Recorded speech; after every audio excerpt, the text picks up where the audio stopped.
ஐக்கிய அரபு அமீரகமும் சவுதி அரேபியாவும் பஹ்ரைனும் ஒன்றிணைந்து டொனால்ட் ட்ரம்பின் நிர்வாகத்திற்கு அனுப்பியிருக்கக்கூடிய எச்சரிக்கை தகவல்களும் காசாவை மீள புனரமைப்பதற்காக இந்த அடிமைகள் முன்வைத்திருக்கக்கூடிய நிபந்தனைகளும் சுதந்திரமாக செயற்படும் ஈரானினுடைய எண்ணெய் வர்த்தகமும் எண்ணெய் கப்பல்களும் என்ன செய்வதென்று தெரியாமல் பயந்து நடுங்கும் அமெரிக்காவும் ஐரோப்பிய ஒன்றியமும் காசாவிலே இஸ்ரேலி ஆக்கிரமிப்பு ராணுவம் நிலை கொண்டிருக்கக்கூடிய 58% பிரதேசங்கள் பஃபர் ஜோன் பிரதேசமாக இடையக மண்டலமாக மாற்றப்பட போகின்றதா? அடித்து நொறுக்கப்பட்ட அமெரிக்காவின் விமானம் தாங்கி ட்ரூமேன் போர்க்கப்பலும் யமன் மீதான சவுதி அரேபியாவினுடைய தொடர்ச்சியான தாக்குதல்களும் சவுதி அரேபியாவும் அமெரிக்காவும் மேற்கொள்ள போகும் அடுத்த கட்ட பாதுகாப்பு ஒப்பந்தமும் கொல்லப்பட்ட யமன் ஹவுதி இராணுவத்தின் தலைமை அதிகாரியும் இந்த படுகொலைகளுக்கு பின்னால் இருக்கக்கூடிய மிக முக்கியமான உளவாளிகளும் ஹிஸ்புல்லா இராணுவத்திற்கு எதிராக இறுதி எச்சரிக்கைகளை வெளியிட்ட அமெரிக்க மத்திய கட்டளை தளபதியும் லெபனானுக்கு எதிரான உச்ச வீரியமான தாக்குதல்களும்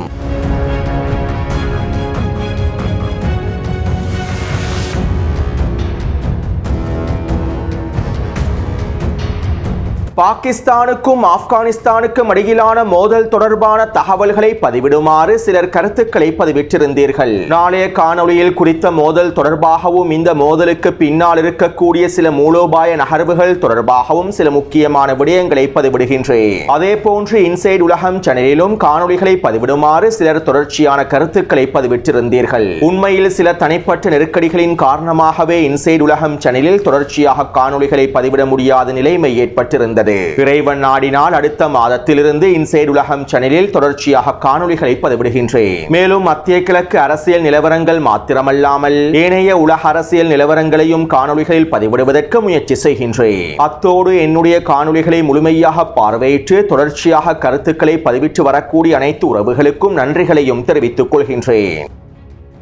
நேற்று மாலை இஸ்ரேலி ஆக்கிரமிப்பு ராணுவம் தெற்கு லெபனான் பிரதேசத்திலே உச்ச வீரியமான தாக்குதல்களை மேற்கொண்டிருந்தது. தெற்கு லெபனானினுடைய கிழக்கு எல்லை பிரதேசங்களிலும் வேக்காவாலே பிரதேசங்களிலும் இந்த உச்ச வான்வழி தாக்குதல்கள் மேற்கொள்ளப்பட்டிருந்தன. குறித்த பிரதேசங்களை இலக்கு வைத்து கிட்டத்தட்ட 10க்கும் அதிகமான வான்வழி தாக்குதல்களை மேற்கொண்டிருந்தது. நாங்கள் ஹிஸ்புல்லா இராணுவத்தினுடைய ஆயுத கிடங்குகளையும் ஏவுகணை களஞ்சிய சாலைகளையும் இலக்கு வைத்து இந்த தாக்குதல்களை மேற்கொண்டுள்ளோம் என்றும் ஹிஸ்புல்லா இராணுவத்தின் ரகசிய உள்கட்டமைப்புகளை வைத்து தாக்குதல்களை மேற்கொண்டுள்ளோம் என்றும் இஸ்ரேலி ஆக்கிரமிப்பு ராணுவம் அறிவித்துள்ளது. இருப்பினும் இஸ்ரேலி ஆக்கிரமிப்பின் இந்த தாக்குதல்களினால் 5க்கும் அதிகமான குடியிருப்பு பிரதேசங்கள் முழுமையாக தரைமட்டமாக்கப்பட்டுள்ளன.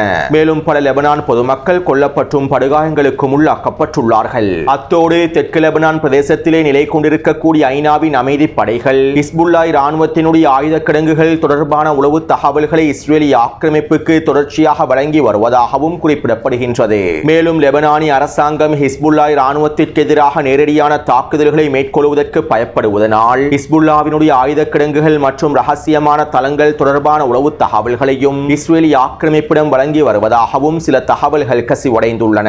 இவற்றை பயன்படுத்திய இஸ்ரேலி ஆக்கிரமிப்பு ஹிஸ்புல்லா இராணுவத்தின் ஆயுத திறன்களை முழுமையாக அளிப்பதற்கான தொடர்ச்சியான தாக்குதல்களை மேற்கொண்டு வருவதாகவும் லெபனானி ஆய்வாளர்கள் கருத்துக்களையும் முன்வைத்துள்ளார்கள். அடுத்து லெபனானுக்கும் இஸ்ரேலி ஆக்கிரமிப்புக்கும் இடையிலான இயல்பாக்கத்தினை ஏற்படுத்துவதற்கான முன்மொழிவு ஒன்றை டொனால்ட் ட்ரம்பினுடைய நிர்வாகம் அமெரிக்க தூதர் டொம்பெராக்கின் மூலமாக லெபனானிய ஜனாதிபதிக்கு அனுப்பி வைத்திருப்பதாக தெரிவிக்கப்படுகின்றது. மேலும் ஹிஸ்புல்லா இராணுவத்தினை அவசரமாக நிராயுத பாணியாக்க வேண்டும் என லெபனானிய ஜனாதிபதி ஜோசப் அவுனுக்கும் பிரதமர் நவாப் சலாமுக்கும் டொனால்ட் ட்ரம்பினுடைய நிர்வாகம் உச்சழுத்தங்களையும் வழங்கி வருகின்றது. அதே போன்று ஹிஸ்புல்லாவை நிராயுத பாணியாக்காவிட்டால் நாங்கள் லெபனானினுடைய பொருளாதார நெருக்கடிகளை சரி செய்வதற்கான உதவிகளை மேற்கொள்ளப் போவதில்லை என்றும் லெபனானுக்கு தேவையான எந்தவிதமான நிதியுதவிகளையும் நாங்கள் வழங்கப் போவதில்லை என்றும் சவுதி அரேபியா லெபனானிய தலைமைகளுக்கு அறிவித்திருப்பதாக தெரிவிக்கப்படுகின்றது. ஹிஸ்புல்லா இராணுவத்தினை முழுமையாக நிராயுத பாணியாக்கி அவர்களுடைய ஆயுதங்களை முழுமையாக களைவதன் மூலமாகவே லெபனானுக்கு தேவையான அனைத்து விதமான பொருளாதார உதவிகளையும் வழங்குவோம் என சவுதி அரேபியாவினுடைய அடிமைகள் தெரிவித்திருப்பதாக குறிப்பிடப்படுகின்றது. இதைத் தொடர்ந்து லெபனானி அடிமை பிரதமர் நவாப் சலாம் சவுதி அரேபியாவினுடைய ஜொனியை சந்திப்பதற்கு கோரிக்கைகளை முன்வைத்திருப்பதாகவும் இதற்கான அனுமதி கிடைக்கப்பெற்றால் அடுத்த வாரமே நவாப் சலாம் சவுதி ஜொனியை சந்தித்து விசேட கலந்துரையாடல்களை மேற்கொள்வார் என்றும் லெபனானிய ஊடகங்கள் தெரிவித்துள்ளன. இருப்பினும் சவுதி அரேபியா லெபனானிய தலைமைகளை சந்திப்பதற்கு விரும்பவில்லை என்றும் ஹிஸ்புல்லாவை முழுமையாக நிராயுதபாணியாக்கியதற்கு பின்பே அடுத்த கட்ட பேச்சுவார்த்தைகளை லெபனானோடு மேற்கொள்வதற்கு சவுதி அரேபியா தயாராக இருப்பதாகவும் அடிமை சவுதி அரேபிய தலைமைகள் லெபனானிய தலைமைகளுக்கு செய்திகளை அனுப்பி இருப்பதாக அல் அக்பர் ஊடகமும் செய்திகளை குறிப்பிட்டுள்ளது. இப்படியான நிலைமையில் ஹிஸ்புல்லாவை முழுமையாக நிராயுதபாணியாக்குவதற்கான ஹிஸ்புல்லாவினுடைய ஏவுகணைகளையும் கனரக ஆயுதங்களையும் முழுமையாக அளிப்பதற்கான விசேட இராணுவ அமர்வு ஒன்று தெற்கு லெபனானினுடைய நக்கூரா பிரதேசத்திலே நேற்றைக்கு முன்தினம் நடைபெற்றுள்ளது. அமெரிக்க மத்திய கட்டளை தளபதி பிராட் கூப்பரினுடைய தலைமையிலேயே இந்த விசேட இராணுவ அமர்வு நடைபெற்றுள்ளது.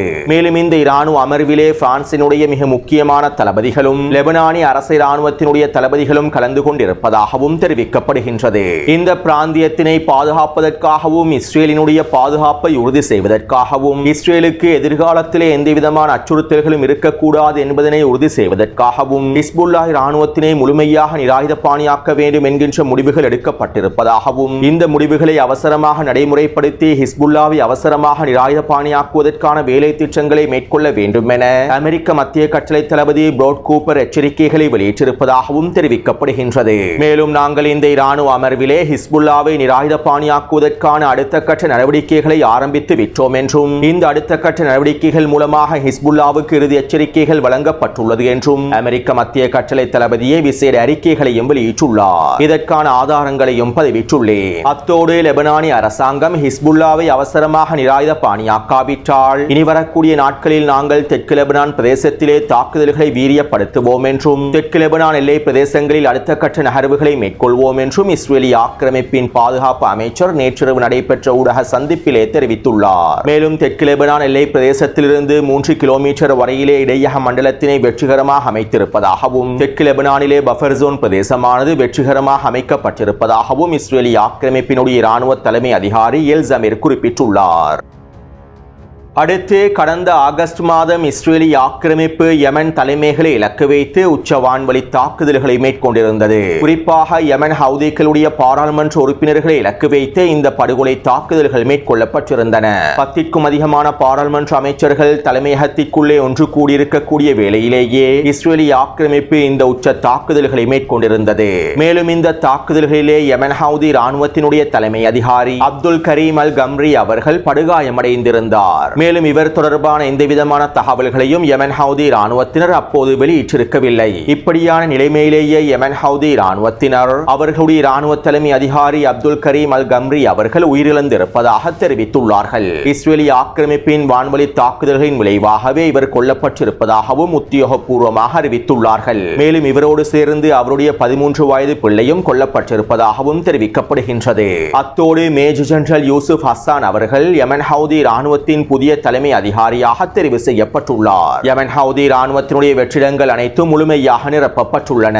அதே நேரம் இந்த படுகொலை தாக்குதல்களை துல்லியமாக மேற்கொள்வதற்கு இஸ்ரேலிய ஆக்கிரமிப்புக்கு உளவு தகவல்களை வழங்கியிருக்கக்கூடிய உளவாளிகளையும் யமன் ஹவுதி இராணுவத்தினர் கைது செய்துள்ளார்கள். யமனுக்குள்ளே உணவு விநியோகத்தை மேற்கொள்வதற்காக களமிறக்கப்பட்டிருந்த ஐநாவினுடைய ஊழியர்களே இந்த உளவு தகவல்களை சேகரித்து இஸ்ரேலிய ஆக்கிரமிப்புக்கு வழங்கியிருப்பதாக உறுதிப்படுத்தப்பட்டுள்ளது.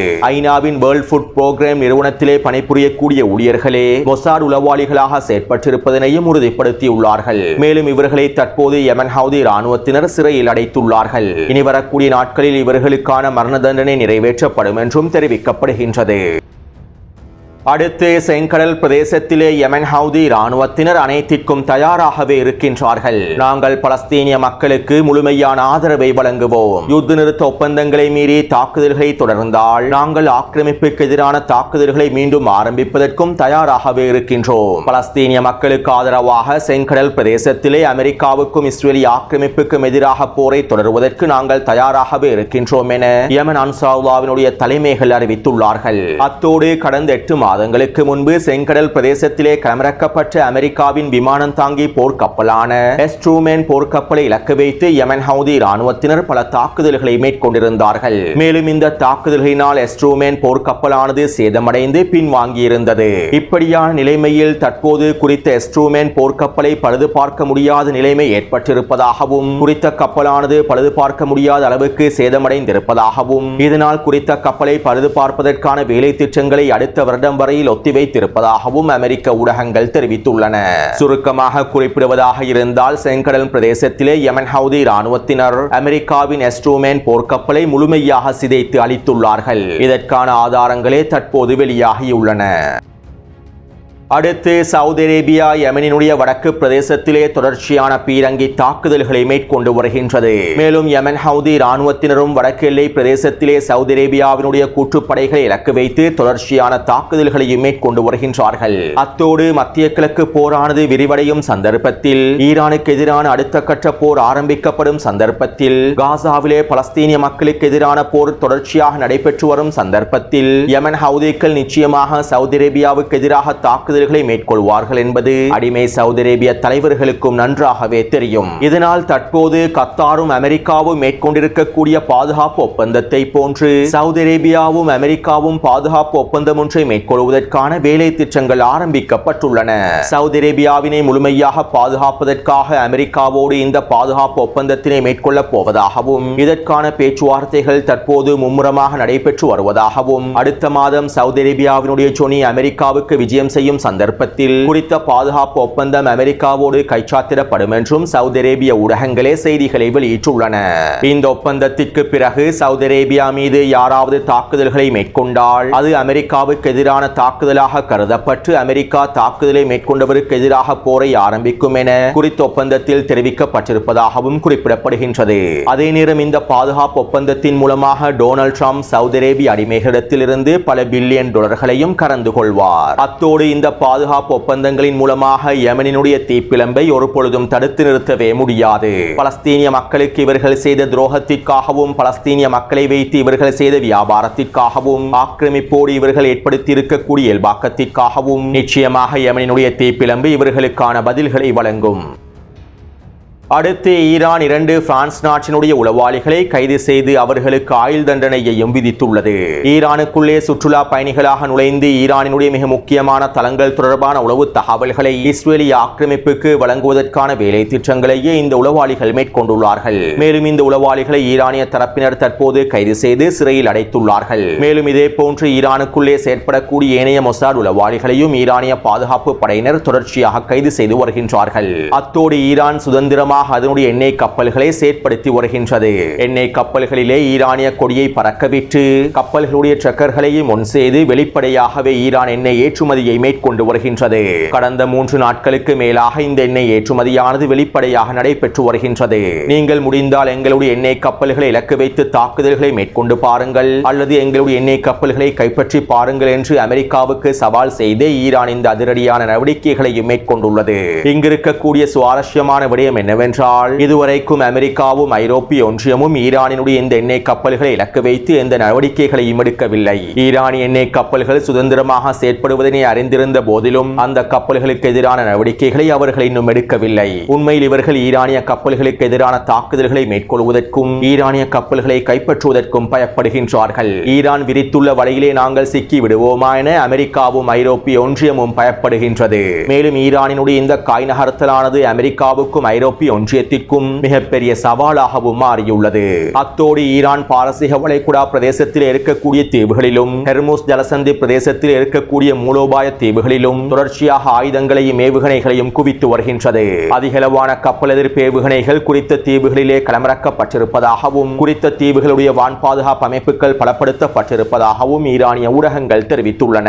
சுருக்கமாக குறிப்பிடுவதாக இருந்தால் ஈரான் தற்போது ஹெர்முஸ் ஜலசந்தி பிரதேசத்தையே குறிவைத்துள்ளது.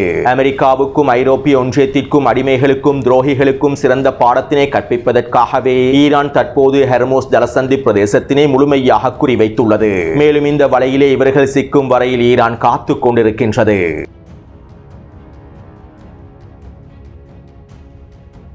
இஸ்ரேலிய ஆக்கிரமிப்பு ஒப்படைத்திருக்கக்கூடிய பலஸ்தீனிய கைதிகளுடைய உடல்கள் தொடர்பாக காசாவினுடைய சுகாதாரத்துறை அமைச்சகம் இவ்வாறு தெரிவித்துள்ளது. பலஸ்தீனிய கைதிகளுடைய கைகள், கால்கள், கண்கள் என்பன முழுமையாக கட்டப்பட்டுள்ளன. மேலும் அவர்களுக்கு கடுமையான சித்திரவதைகளும் கொடூரங்களும் மேற்கொள்ளப்பட்டுள்ளன.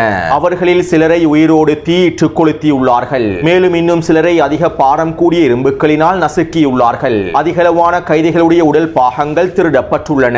மேலும் அவர்களை உயிரோடு சித்திரவதை செய்தே படுகொலை செய்துள்ளார்கள் என காசாவின் சுகாதாரத்துறை அமைச்சகம் தெரிவித்துள்ளது. அடுத்து இஸ்ரேலிய ஆக்கிரமிப்பு கடந்த 24 மணித்தியாலங்களுக்குள்ளே காசாவில் 5 வான்வழி தாக்குதல்களையும் 3 ட்ரோன் தாக்குதல்களையும் வடக்கு காசா எல்லை பிரதேசத்தில் தொடர்ச்சியான பீரங்கி தாக்குதல்களையும் மேற்கொண்டுள்ளது. இந்த தாக்குதல்களிலே 15க்கும் அதிகமான பலஸ்தீனிய மக்கள் இனப்படுகொலை செய்யப்பட்டிருப்பதாக தெரிவிக்கப்படுகின்றது. அத்தோடு காசாவிலே இஸ்ரேலிய ஆக்கிரமிப்பு ராணுவம் நிலை கொண்டிருக்கக்கூடிய மஞ்சள் நிற பிரதேசங்களுடைய எல்லைகளை உத்தியோகபூர்வமாக அறிவிப்பதற்கான வேலை திட்டங்கள் மேற்கொள்ளப்பட்டு வருகின்றன. இந்த எல்லைகளுக்குள்ளே யாரும் நுழையாமல் இருப்பதற்காக பாதுகாப்பு வேலிகளை அமைப்பதற்கான வேலை திட்டங்களும் ஆரம்பிக்கப்பட இருப்பதாக தெரிவிக்கப்படுகின்றது. அது மட்டுமல்லாமல் இஸ்ரேலிய ஆக்கிரமிப்பு போர் அமைச்சரவையில் புதிய முன்மொழிவு ஒன்று முன்வைக்கப்பட்டுள்ளது. அதாவது காசாவினுடைய 58% பிரதேசங்களில் இஸ்ரேலிய ஆக்கிரமிப்பு நிலை கொண்டுள்ளது. குறித்த வரைபடத்திலே மஞ்சள் நிற பிரதேசத்தினால் காண்பிக்கப்பட்டிருக்கக்கூடிய பகுதிகளில் இஸ்ரேலிய ஆக்கிரமிப்பு முழுமையாக நிலை கொண்டுள்ளது. தற்போது இந்த பிரதேசங்களை முழுமையாக இஸ்ரேலிய ஆக்கிரமிப்பு தரைமட்டமாக்கி இந்த பகுதியில் இருக்கக்கூடிய சுரங்கப்பாதைகளை முழுமையாக அழித்து தரைமட்டமாக்கி ஒரு இடையக மண்டலமாக பஃபர் ஜோன் பிரதேசமாக குறித்த பிரதேசத்தினை அமைப்பதற்கான முன்மொழிவுகளையே தற்போது இஸ்ரேலிய ஆக்கிரமிப்பு போர் அமைச்சரவையில் முன்வைத்துள்ளார்கள். காசாவிலே தரைவழி தாக்குதல்களை மேற்கொண்டு இவர்களுக்கு இந்த பிரதேசங்களை கைப்பற்ற முடியவில்லை. இருப்பினும் தற்போது இந்த ஒப்பந்தத்தின் மூலமாக குறித்த பிரதேசங்களில் நிலை கொண்டிருக்கக்கூடிய ஆக்கிரமிப்பு ராணுவம் இந்த பிரதேசங்களை முழுமையாக தரைமட்டமாக்கி பஃபர் ஜோன் பிரதேசமாக மாற்றப் போகின்றது. களத்திலே தாக்குதல்கள் மூலமாக அடைந்து கொள்ள முடியாத இந்த இலக்குகளை ஆக்கிரமிப்பு ராணுவம் ஒப்பந்தத்தின் மூலமாக அடைந்து கொள்ள முயற்சி செய்கின்றது. அடுத்து சவுதி அரேபியாவும் ஐக்கிய அரபு அமீரகமும் பஹ்ரைனும் ஒன்றிணைந்து டொனால்ட் ட்ரம்பினுடைய நிர்வாகத்திற்கு எச்சரிக்கை செய்திகளை அனுப்பியுள்ளார்கள். அதாவது ஹமாஸ் 2ஆம் கட்டத்தினுடைய விதிமுறைகளை முறையாக கடைபிடிக்காமல், ஹமாஸ் ஆயுதங்களை கீழே வைத்து நிராயுதபாணியாக்கப்படாமல் ஒப்பந்தத்திலிருந்து விலகி செயற்படுவதற்கான வாய்ப்புகள் அதிகரித்துள்ளன. இவ்வாறு ஹமாஸ் 2ஆம் கட்ட ஒப்பந்தத்தினை முழுமையாக கடைபிடிக்காவிட்டால், ஹமாஸினுடைய ஆயுதங்கள் கீழே வைக்கப்பட்டு நிராயுதபாணியாக்கப்படாவிட்டால் எங்களால் காசாவினுடைய மறுசீரமைப்பு மீள் கட்டமைப்புக்கு எந்தவிதமான உதவிகளையும் வழங்க முடியாது என்றும், ஹமாஸை நிராயுதபாணியாக்குவதற்கான அடுத்த கட்ட வேலை திட்டங்களை டொனால்ட் ட்ரம்பின் நிர்வாகம் அவசரமாக மேற்கொள்ள வேண்டும் என்றும், காசாவிலிருந்து ஹமாஸும் ஏனைய ஆயுத குழுக்களும் முழுமையாக நீக்கப்பட்டால் மாத்திரம்தான் காசாவை புனரமைப்பதற்கான வேலை திட்டங்களை நாங்கள் மும்முரமாக மேற்கொள்வோம் என்றும் அடிமைகளான சவுதி அரேபியாவும் பஹ்ரைனும் ஐக்கிய அரபு அமீரகமும் ஒன்றிணைந்து டொனால்ட் ட்ரம்புக்கு செய்திகளை அனுப்பியுள்ளன. இந்த தகவல்களை அமெரிக்க ஊடகங்களும் அடிமை அரபு ஊடகங்களும் வெளியிட்டுள்ளன. அதற்கான ஆதாரங்களையும் பதிவிட்டுள்ளேன். உண்மையில் இவர்கள் அனுப்பியிருக்கக்கூடிய தகவல் டொனால்ட் ட்ரம்பினுடைய நிர்வாகத்திற்கான எச்சரிக்கை அல்ல, ஹமாஸுக்கு எதிரான எச்சரிக்கையாகும். காசாவிலே நீங்கள் ஆயுதங்களை கீழே வைக்காவிட்டால் நாங்கள் காசாவை மீள புனரமைக்க மாட்டோம் என்றும், காசாவை கட்டியெழுப்புவதற்காக $1 கூட நாங்கள் செலவு செய்ய மாட்டோம் என்றும் இந்த அடிமை அரபுகள் நிபந்தனைகளையும் முன்வைத்துள்ளார்கள். மேலும் இந்த நிபந்தனைகளையே மத்தியஸ்தர்களாக இருக்கக்கூடிய கத்தாரி அடிமைகளும், எகிப்திய அடிமைகளும், துருக்கி அடிமைகளும் இனி வரக்கூடிய நாட்களிலும் முன்வைக்கப் போகின்றார்கள். அதே போன்று காசாவிலே ஹமாஸினுடைய கட்டுப்பாடு இல்லாத பிரதேசங்களை மாத்திரமே நாங்கள் புனரமைப்பு செய்வோம் என டொனால்ட் ட்ரம்பினுடைய நிர்வாக தலைமைகள் அறிவித்திருப்பதாகவும் செய்திகள் வெளியாகியுள்ளன. இதற்கு அர்த்தம் காசாவை ஹமாஸ் முழுமையாக கட்டுப்படுத்தினால், காசாவிலே ஹமாஸ் ஆயுதங்களை கீழே வைத்து நிராயுதபாணியாக்கப்படாவிட்டால் நாங்கள் காசாவை புனரமைக்க மாட்டோம் என்பதாகும். எனவே அமெரிக்காவும் இஸ்ரேலிய ஆக்கிரமிப்பும் அடிமை அரபுகளும் துரோகிகளும் ஒன்றிணைந்து ஹமாஸை நிராயுதபாணியாக்குவதற்காக இவ்வாறு தான் அடுத்த கட்ட நிபந்தனைகளையும் முன்வைக்கப் போகின்றார்கள்.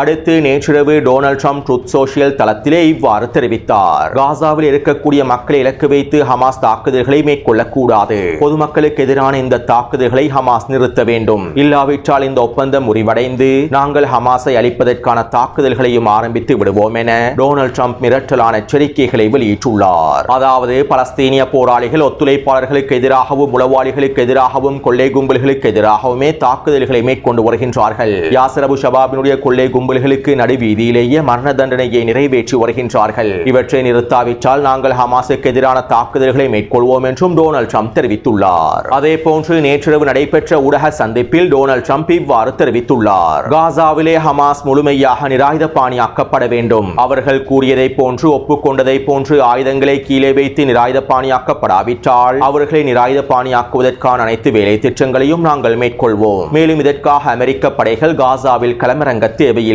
நாங்கள் நேரடியாக தலையிட தேவையில்லை. அவர்களுக்கு அருகாமையில் இருக்கக்கூடியவர்களை பயன்படுத்தியே நாங்கள் எளிதாக ஹமாஸை முழுமையாக அழித்து விடுவோம். எங்களுடைய வழிகாட்டுதலுக்கு கீழால் அருகாமையில் இருப்பவர்கள் இந்த வேலையை சிறப்பாக முடிப்பார்கள் என டொனால்ட் ட்ரம்ப் தெரிவித்துள்ளார். அதாவது அமெரிக்காவுடைய வழிகாட்டுதலுக்கு கீழால் இஸ்ரேலி ஆக்கிரமிப்பு ராணுவத்தினை பயன்படுத்தி ஹமாஸை முழுமையாக அழிப்பதாகவே டொனால்ட் ட்ரம்ப் மிரட்டல்களை வெளியிட்டுள்ளார். அதாவது இந்த இரண்டாம் கட்ட ஒப்பந்தத்திலே ஹமாஸை முழுமையாக நிராயுதபாணியாக்குவதற்கு அமெரிக்காவும் இஸ்ரேலி ஆக்கிரமிப்பும் அடிமை அரபுகளும் துரோகிகளும் ஒன்றிணைந்து அடுத்த கட்ட வேலை திட்டங்களை மும்முரமாக மேற்கொண்டு வருகின்றார்கள் என்பதனை இந்த தகவல்களில் இருந்து எங்களுக்கு தெளிவாக புரிந்து கொள்ளலாம். எனவே இந்த காணொளி தொடர்பான கருத்துக்களை பதிவிடுங்கள். தொடர்ந்தும் என்னுடன் இணைந்திருங்கள். நன்றி, வணக்கம்.